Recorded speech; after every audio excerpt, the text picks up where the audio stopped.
Selamat datang di Success Talk Total Quality Indonesia.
Di Success Talk Total Quality Indonesia. Semoga hari ini kita semua dalam keadaan sehat dan tentunya sukses selalu. Hari ini kita kembali lagi akan berbincang-bincang dengan founder dari salah satu perusahaan plastik terbesar yang telah merintis usahanya dari nol. Jauh-jauh dari Solo, langsung saja kita sapa Bapak Andri Sumambau. Pada segmen kedua ini kita akan membahas Pak Andri tentang open management di perusahaan. Ya Pak Andri, mungkin bisa dijelaskan bagaimana dan usaha apa saja yang sudah Bapak lakukan sehingga Jerapah Group ini bisa terus berkembang. Yang awalnya hanya 7 menjadi 1.000 karyawan dalam waktu singkat Pak Andri. Untuk open management ini menurut saya itu penting ya. Kalau dulu waktu zaman ayah itu open management itu ya sebuah hal yang kiranya dilarang ya, karena mungkin itu adalah konfidensial ya, rahasiaan perusahaan atau rahasia pribadi ya. Tapi sekarang ini kan zamannya sudah beda. Kita ini kan harus kalau mau menjadi seorang pemimpin atau seorang pengusaha ini kan kita itu kan tujuannya itu kan apa ya? Semua orang pengusaha ini tujuannya itu pengen usahanya itu autopilot, ya. Ya. Ditinggal liburan tetap jalan, tetap terima gaji, ditinggal saat keadaan dia lagi sedang sakit perusahaannya tetap terima gaji, terima apa? Maksudnya masih jalan dan mencetak uang, ya kan? Semua pengusaha ini kan inginnya kan bisa sebuah perusahaan itu autopilot, bisa jalan sendiri ya, tanpa harus dia setiap hari datang ke kantor. Nah, disinilah open management itu yang harus kita butuhkan, harus masuk di sini. Karena kalau tidak ada open management, sebuah perusahaan itu tidak akan bisa autopilot jalan sendiri. Berarti berarti yang mendasari Pak Andri menerapkan open management itu seperti itu ya, autopilotnya ya? Iya, betul. Kalau sudah autopilot, sehingga saya ini kan bisa memiliki kesempatan, opportunity untuk melihat usaha-usaha yang lain, ya kan, saya bisa bekerja untuk sesuatu yang lebih gitu kan. Jadi saya nggak terlalu habis tenaganya konsentrasi terhadap satu bidang aja, Stefanus. Oh, seperti itu. Nah, ya. Pak, tadi sudah open pilot, kita akan membahas seperti itu ya. Terus ada nggak positif atau kekurangan dari open management ini, Pak Andri? Untuk open management ini positifnya itu ya tadi, autopilot ya, kita bisa jalankan dan nanti pun kalau kita sudah tua kita bisa pensiun dini juga ya. Jadi perusahaan pun bisa tetap jalan ya tanpa harus ada kita. Kalau negatifnya itu repotnya itu Stefanus. Repot? Iya, dalam arti itu harus memiliki sebuah kesabaran yang luar biasa ya, karena itu kan tidak mudah untuk mencari orang yang bisa kita percayai untuk melakukan hal tersebut. Itu kan hanya orang-orang tertentu yang memiliki integritas yang cukup tinggi ya. Iya. Karena perusahaan yang saya didik ini sementara ini sudah manajer kami sudah 6 kali itu kita sudah ganti manajer. Wih, sudah 6 kali Pak Andri? Iya betul, ganti. Lama-lama ini jadi rahasia umum ini Stefanus. Oh berarti sulitnya di situ ya Pak Andri ya? Betul. Untuk bisa memiliki seseorang yang mempunyai integritas seakan-akan ini perusahaannya adalah miliknya atau jiwa kepemilikannya, itu sangat sulit sekali. Kita cari orang-orang tersebut sangat sulit. Berarti yang kita ketahui kalau kami harus mendidik mereka dari nol. Berarti peran SDM ini dalam menjalankan open management ini sangat sulit atau kayak gimana Pak Andri? Kalau menurut menurut saya kalau sesuatu perusahaan, misalnya kita kalau ingin memiliki sebuah keuntungan 5 juta, 10 juta, sampai ke angka 100 juta, mungkin kita bisa lakukan sendiri ya. Kita bisa memiliki sebuah gaji itu sampai 100 juta itu mungkin bisa. Iya. Tapi kalau kita sudah mau mencari keuntungan dengan kata-kata berapa ember ya atau ratusan juta ya, itu kita sudah nggak bisa lagi satu orang Stefanus. Kita harus menggunakan sebuah tim, betul kan? Iya. Kita harus menciptakan sebuah tim untuk menciptakan keuntungan atau profit yang cukup signifikan luar biasa nilainya. Nah disitulah SDM yang sangat yang integritas, loyalitas, trust yang betul-betul kita butuhkan untuk bisa mewujudkan semua itu, Stefanus. Sangat penting sekali peran sebagai SDM itu. Nah, kalau gitu cara menjelaskan dan informasi kepada seluruh karyawan itu tentang penerapan open management itu seperti apa? Mungkin ada kiat-kiat tertentu agar karyawan bisa turun berperan serta dalam menjalankan open management. Ya, jadi kita ini kadang ini harus mau tadi ya toleransi ya, sabar ya. Jadi panggil mereka orang untuk ngobrol-ngobrol. Contohnya, Anda ini bagaimana, mau kerja di posisi ini terus atau mau lebih, kurang lebih, pengen nggak sih punya perusahaan sendiri? Kalau pengen punya perusahaan sendiri nanti di suatu saat, yuk kasih saya kesempatan untuk saya kasih Anda bagaimana caranya, ya kan? Iya. Karena di sini kan sebenarnya mereka itu harusnya bersyukur, Stefanus. Kenapa saya katakan bersyukur? Karena mereka ini udah digaji, masih dapat ilmu, kan gitu kan? Iya. Ya kan, itu kan suatu hal yang luar biasa. Jadi saya mengatakan kepada mereka orang, Anda ini sudah digaji, ya kan, makan, tidur, kebutuhan perusahaan yang memberikan itu semua. Terus ditambah lagi perusahaan memberikan Anda ilmu. Nah, ini adalah sesuatu yang harus betul-betul diapresiasi bahwa tidak semua perusahaan ini mau memberikan ini semua. Karena open management ini sampai hari ini saya melihat perusahaan teman-teman saya ini masih dikerjakan sendiri, belum open management. Mereka orang itu membuka laporan keuangannya kepada orang-orang yang di bawah mereka itu masih nggak punya kepercayaan, takut kelihatan keuntungannya sekian, terlalu besar. Itu. Gimana? Malah takut mereka itu. Ownernya takut. Oh, ya kan takut toh kalau misalnya terbuka semua kan takut itu Pak Andri seperti itu.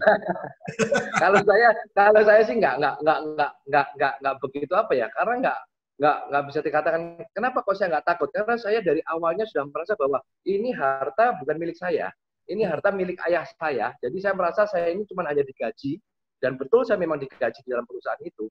Jadi saya merasa saya ini adalah orang pekerja, saya nggak merasa bahwa saya pemilik. Berarti yang dimaksud nanti itu karyawan itu bisa seperti memiliki perusahaan tersebut, rasa ownership, seperti itu Pak Andri? Betul, jadi kita mendidik mereka orang itu untuk memiliki jiwa kepemilikan, bahwa ini betul-betul adalah sawah ladang mereka gitu kan, ini adalah sumber air minum mereka orang gitu. Jadi mereka orang tuh betul-betul menjaga dan mau rela berkorban. Selama kita memiliki karyawan SDM ya, sumber daya manusia yang mau berkorban untuk perusahaannya, itu harus dijaga yang betul-betul, Stefanus. Itu sangat sulit untuk mencari orang-orang yang demikian. Kebanyakan orang itu hanya istilahnya untuk mau kerja demi uang. Jadi apa-apa uang. Saya kalau harus lembur, saya dapat apa? Saya kalau mau kerja tambahan ini, saya harus dapat apa? Jadi pikirannya uang. Jarang sekali kita melihat ada seorang karyawan yang mau mengorbankan untuk demi kepentingan perusahaan. Nah itu ya berarti harus dibedakan ya. Bekerja untuk mimpi, jangan bekerja untuk uang ya Pak Andri ya. Betul sekali, jangan bekerja untuk uang. Itu adalah rules number 1 ya. Itu Robert Kiyosaki juga mengatakan demikian ya. Itu peraturan pertama, jangan bekerja untuk uang. Oke. Nah, Pak Andri, dengan melihat perkembangan teknologi sekarang ini ya, selain menerapkan open management, hal-hal apa sajakah yang harus dilakukan oleh perusahaan agar terus dapat berkembang? Ah, zaman ini kan berbeda dan jalannya zaman ini kan berubahnya kan cukup cepat sekali ya Stefanus ya. Nah, seperti contohnya kan kalau misalnya zaman ayahnya Pak Andri, mohon maaf, ayahnya Pak Andri kan berbeda dengan zamannya Pak Andri sekarang. Ya, betul sekali. Kalau zamannya ayah dulu, itu kita harus sekolah. Sekolah itu penting kalau zaman ayah, karena nggak ada internet. Ya. Ya, Tapi kalau zaman sekarang, itu orang sudah mengatakan sekolah nggak penting. Apalagi ijazah itu udah nggak ada artinya lagi katanya. Ya kan? Sekarang ini kita kalau mau belajar apapun, semuanya ada di internet semua, bahkan di YouTube. Ya. Sekarang kita mau meeting aja dengan Stefanus, saya nggak perlu ke Surabaya. Ya kan? Saya cukup di sini aja, kita sudah bisa menemui kepentingan kita berdua gitu kan. Jadi zamannya kan juga sudah beda ya. Tapi untuk kita bisa mengikuti itu paling terpenting di zaman. Itu kita harus menggunakan cara ATM. ATM itu A-nya bisa amati, bisa adaptasi, ya. Lalu T-nya itu kita harus tiru. Lalu M-nya kita harus modifikasi. Oh, modifikasi. Ya, jadi kalau kita sudah amati, tiru, kita modifikasi. Itu sangat penting sekali itu. Seperti itu. Luar biasa. Bapak Andri, kalau misalnya kita melihat dari menerapkan open management, dari Pak Andri sendiri itu sangat sulit nggak sih? Open management di Cerapah grupnya ini.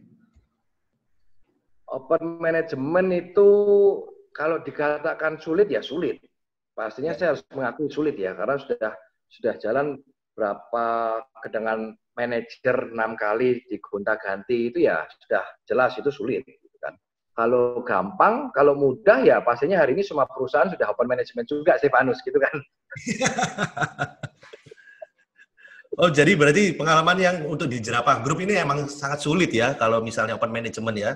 Apalagi dengan mengikuti teknologi yang ada, terus juga pandemik ini kita dipaksa untuk menghadapi teknologi yang baru. Benar nggak, Pak Andri? Ya, betul. Ya. Ya, kita memang pandemik ini ada sesuatu hal yang apa ya? Paksaan ya, di mana kita harus mau berinovasi dan kita harus mau beradaptasi dan kita harus mau berubah ini karena sudah nggak ada pilihan. Kita ini seakan-akan didorong ke ujung tebing.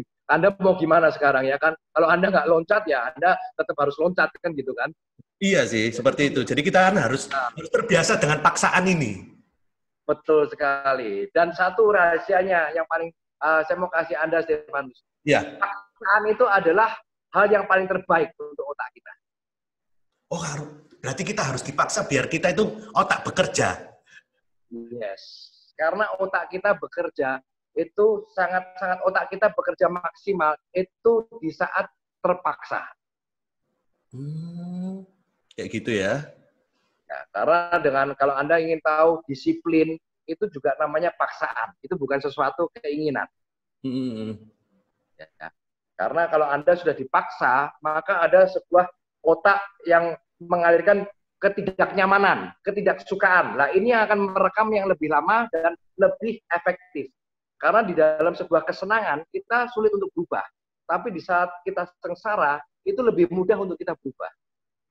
Tapi kalau misalnya kebanyakan orang ini, Pak ya, dengan tidak suka, seringnya itu mereka itu mundur. Aku nggak suka soalnya. Nah, itu bagaimana merubah kayak gitu itu, Pak? Nah, itu ada dua jenis. Itu ada winner sama loser. Ya, ada pemenang sama ada pecundang. Itu memang watak pecundang itu selalu menyerah sebelum dia mencoba, ya kan? Nah, kalau pecundang ini dia boleh nyerah saat dia belum mencoba itu nggak apa-apa, tapi sampai nanti suatu saat dia sudah di titik terendah, dia tidak akan lagi bisa bilang nggak mau lagi, Stefanus. Karena ini belum ada di titik terendahnya, sehingga dia masih ada pilihan. Jadi dia hanya menunggu seakan-akan bom waktu aja.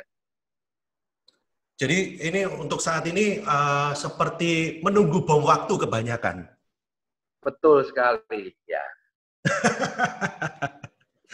Nah, Pak Andri, yang terakhir nih, mungkin ada kunci-kunci kesuksesan yang Pak Andri bagikan ke pemirsa ya, apabila ada yang ingin membangun bisnis mulai dari awalnya. Kan Pak Andri kan tadi membangun bisnis mulai dari nol. Nah, mungkin ada tips-tipsnya seperti apa, Pak Andri? Oke, kalau tips-tips dari saya itu, orang kalau mau yang dari nol, itu harus harus memiliki mentor yang sukses. Pastikan memiliki sebuah mentor, orang panutan yang sudah sukses. Ya, jadi sehingga kalau saat Anda mau mencari nasihat, jangan mencari nasihat pada orang yang miskin, ya kan? Harus mencari yang sudah sukses, ya kan? Sudah sukses, Anda carilah orang-orang tersebut sebanyak-banyak mungkin. Ya, sebanyak-banyak mungkin. Lalu Anda kalau mau memiliki sebuah usaha baru atau mau memiliki sebuah atau nantinya memiliki anak buah, harus memiliki siap mental melayani. Itu harus pertama, ya. Terus di bidang membuka usaha baru juga harus memiliki sebuah mental yang sangat kuat. Kalau kita namakan adalah mental maraton, ya. Seringkali kita ini ketemu orang mental sprint. Sprint itu ya lari Lari yang 100 meter, 200 meter ya. Sprint ya. Sprint ya. Jadi usaha ini bukan 1 bulan, 2 bulan, 3 bulan. Usaha itu kita lihatnya itu harus 1 tahun, 2 tahun, 3 tahun, gitu kan. Cukup panjang, long term kalau usaha itu. Ya kan? Kalau pegawai itu lihatnya 1 bulan, 2 bulan, yang dilihat cuma gaji tiap tanggal 1, gitu kan? Kan beda. Ya. Terus kalau mau jadi pengusaha, tips saya siap rugi. Siap rugi. Ya. Pasti bulan pertama, bulan kedua, bahkan tahun pertama itu saya rugi, Stefan. Tahun pertama itu saya rugi. Jadi selama 12 bulan itu saya rugi. Oke. Jadi kalau mau buka usaha itu jangan dilihat enaknya, ya. Harus mau siap nggak enaknya, ya. Harus mau siap rugi dan harus digital yang tadi katakan Stefanus, ya, karena zamannya sudah berubah, ya. Yeah. Perusahaan Anda harus ada di digital, sosmed, ya, itu penting sekali. Kalau perusahaan Anda nggak ada di sosmed atau tidak bisa menggunakan memanfaatkan digital yang saat ini, akan menemui banyak masalah. Dan yang paling terakhir, sukses itu adalah sistem, Stefanus. Sistem seperti apa itu, Pak Andri? Jadi sukses itu adalah sistem. Jadi sebuah sistem itu kalau orang mau sukses, dia harus tahu sistemnya orang sukses bagaimana. Kalau Anda mau sukses tapi Anda nggak tahu sistemnya, Anda mau kerja dari pagi, subuh sampai malam, juga percuma, nggak akan berhasil. Karena ada sistemnya, dan sistemnya itu ada SOP-nya, ya kan?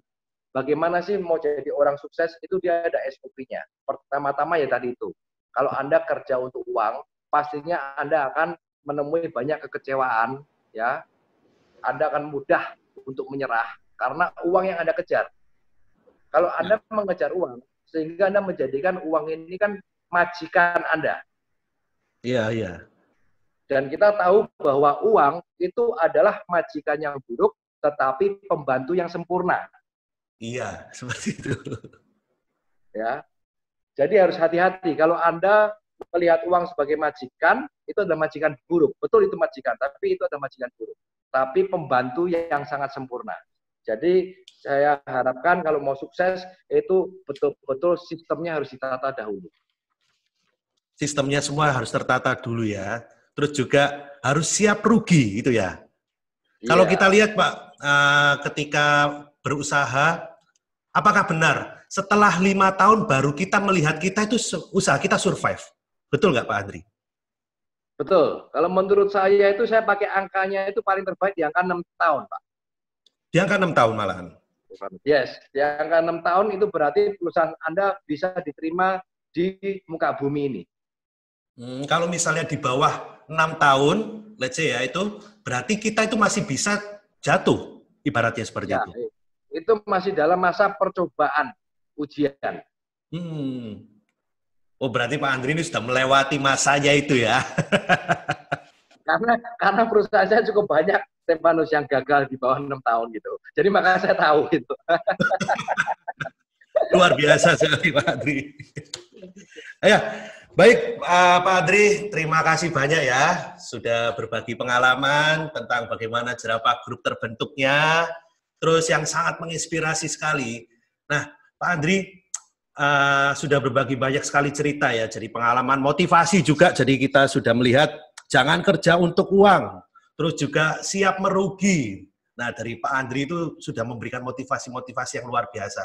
Dan jangan lupa kalau misalnya teman-teman ingin melihat motivasinya dari Pak Andri, follow Instagramnya Pak Andri Sumampau.